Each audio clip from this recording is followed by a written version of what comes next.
ایک محلے میں دو ہمسائے پاس پاس رہتے تھے۔ ایک بڑا لڑاکا تھا اور دوسرا دھیما اور دانا۔ دانا کے یہاں کچھ مرغیاں پلی ہوئی تھیں، مگر اس بات کا وہ ہمیشہ خیال رکھتا تھا کہ ہمسایوں کو تکلیف نہ ہو۔ باہر جاتے وقت مرغیوں کو دانا پانی دے کر بند کر جاتا اور جب گھر آتا تو کھول دیا کرتا۔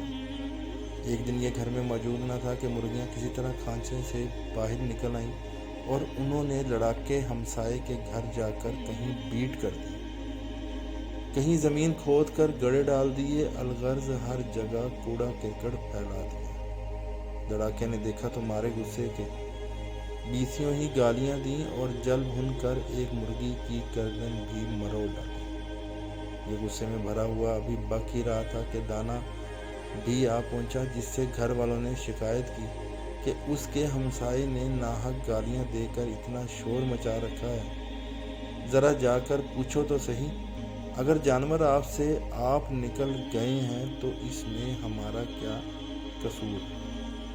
عقل مند نے سوچا کہ ایسے لڑاکے سے سمجھداری کی امید فضول ہے، دانائی یہ ہے کہ اس کی درستی کی کوشش کرنی چاہیے۔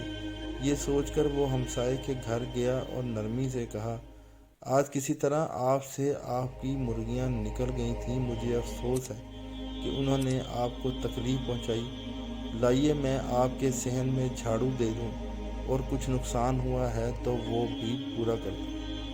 دانا کی ان ملائم باتوں نے لڑاکے کے دل پر بڑا اثر کیا، کیونکہ اسے تو ایک مرغی کا گلا گھونٹ دینے سے ہمسائے کی طرف سے لڑائی جھگڑے کا اندیشہ تھا۔